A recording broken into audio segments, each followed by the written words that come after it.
Hər kəsə salam. Bugünkü dərsimiz Cənubi Azərbaycan 19-cu əsrdə. Düşməcə müqaviləsinə görə Azərbaycan iki hissəyə parçalandı. Şimali Azərbaycan Rusiyanın, Cənubi Azərbaycan isə Qacarların tərkibində oldu. Və Qacarların 4 əyalətinin, vilayətindən biri isə Cənubi Azərbaycan oldu. İlk vaxtlar xanların hakimiyyəti saxlanılırdı. Onlar dövləti xüsusi qoşunla, qüvvə ilə təmin edirdilər. Yəni müstəqilliyinə toxunmamışdılar. Lakin zaman keçdikcə Maku və Urmiya xanlıqlarından başqa bütün xanlıqlar ləğv edilmişdi və digər vilayətlər kimi bir deməli əyalətə, vilayətə çevrilmişdilər. Fətəli xan hakimiyyəti dövründə Cənubi Azərbaycan əsas mərkəzlərdən biri idi. Vəliəhdin yerləşdiyi ərazi idi. Vəliəhdin eşin deyirdilər. Yəni vəliəhdin mülki əsas burada olurdu. Yəni vəliəhdin mülki hesab edilirdi və səltənət evi adlandırılırdı və vəliəhdin iqamətgahı idi dediyimiz kimi. İkinci paytaxt hesab edilirdi. Burada əyalətin idarəsi rəsmən vəliəhdin ixtiyarında olsa da, vali buranı idarə edirdi. Vali də şahzadələrdən və qohumlardan təyin edilirdi.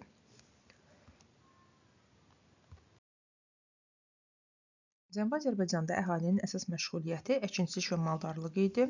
50-70-ci illərdə Cənubi Azərbaycan Qacarların taxılçılıq və heyvandarlıq bazası hesab edilirdi. Burada sənətkarlıq ticarəti inkişaf etmişdi.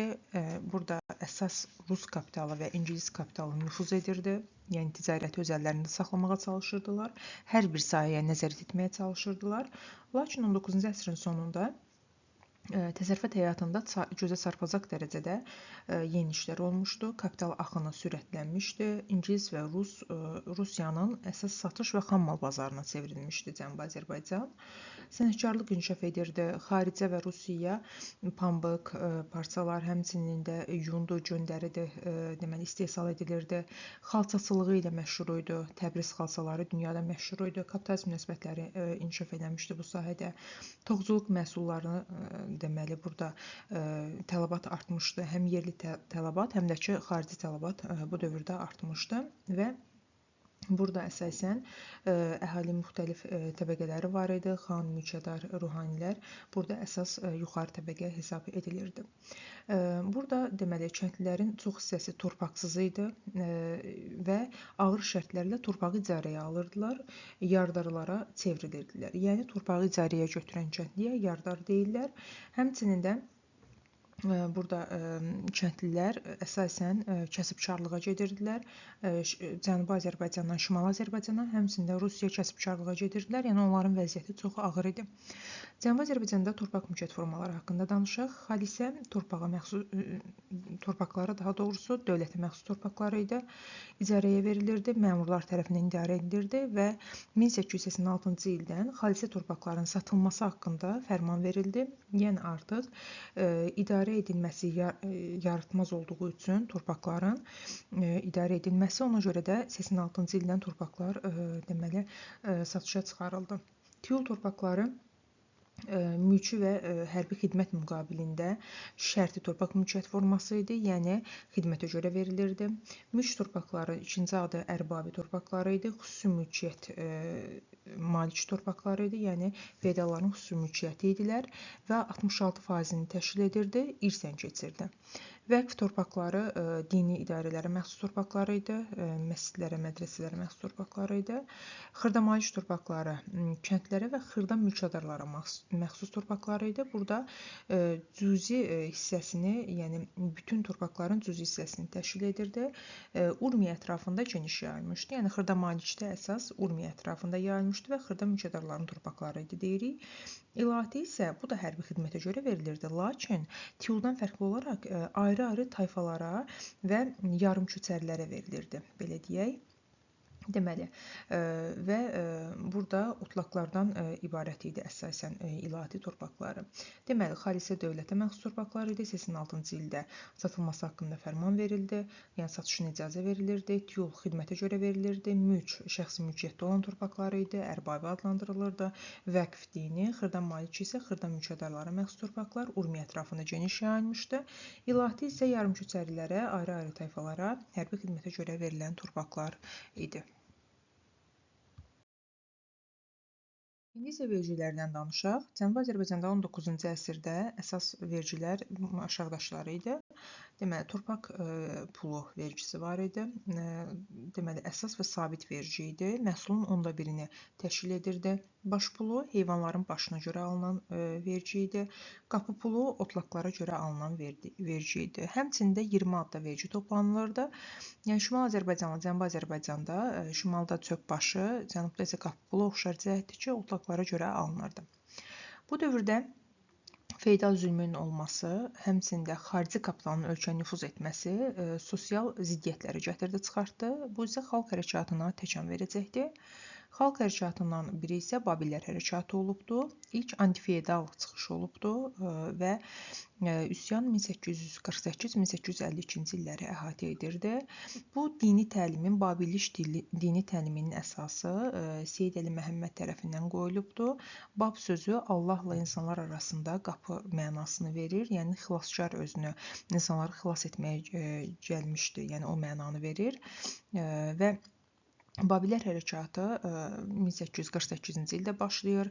Bütün təbəqələrdən iştirak edirdilər. Fəal iştirakçıları isə qadınlar idi.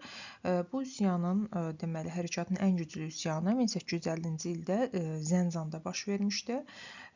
Burada, deməli, qadın azadlığı ilə bağlı tələblər irəli sürülmüşdü.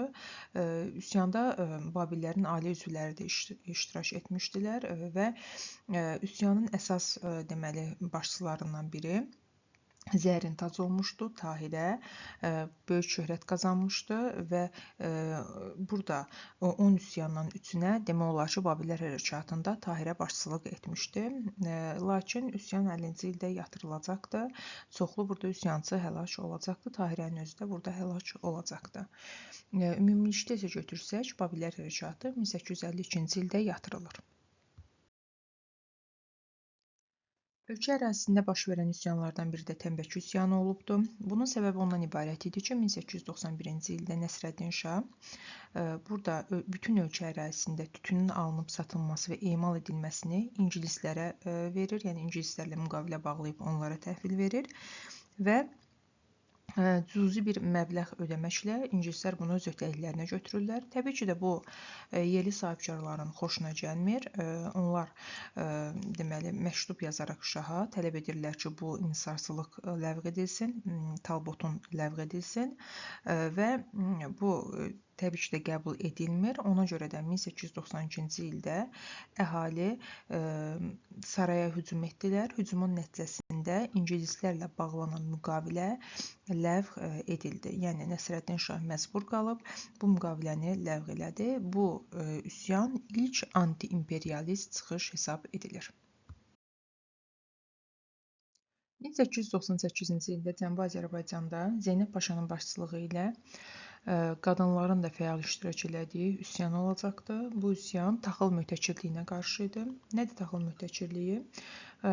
Bu dövrdə bazarlarda taxılı gizlədirdilər və sonradan baha qiymətə, ümumiyyətlə mühtəçirlik odur ki, hər hansı bir məhsul satışa buraxılmır, saxlayıb bahalaşdırırlar, sonra isə baha qiymətə cəmaata satırlar. Bu mühtəçirlikdir. Taxılı da eyni ilə bu cür edirdilər. Taxıl mühtəçirliyinə qarşı, deməli, Zeynəb Paşanın üsyanının nəticəsində ərzaq anbarları dağıdıldı və kasıblara taxıl paylanıldı. Nəticədə isə mühtəçirlər burada deməli anbarları açıb məhsulu ucuz qiymətə əhaliyə satmağa məcbur oldular. Bunun ardınca 19-cu əsrin ikinci yarısında Cənubi Azərbaycanda mədəniyyət haqqında danışaq. Burada məktəblər, mədrəsələr əsas təhsil ocaqları idi və Təbriz Dövlət Mədrəsəsi Darülfün yaradılmışdı bu dövrdə 19-cu əsrin ikinci yarısında. Tibbdir, həndəsədir və bu kimi fransız dilidir, hərbi dərslər bu dövrdə tədris edilirdi mədrəsələrdə və Rüşidiyyənin də Cənubi Azərbaycanda təhsildə çox mühüm rolu olmuşdu. Onun vətən dili və ana dili dərs işləri hazırlanmışdı. Həmçində Üsul-i Cədid məktəbi bu dövrdə Cənubi Azərbaycanda Təbrizdə yaratmışdı. Belə deyək ki, Şimal Azərbaycanda da Üsul-i Cədid məktəbləri yaradılacaqdı. İrəvanda, Naxçıvanda, həmçinin də Şamaxı ərazisində də üsul cədid məktəbləri fəaliyyət göstərirdi ki, Cənubi Azərbaycanda da Rüşidiyyənin başçılığı ilə bu məktəb yaradılmışdı.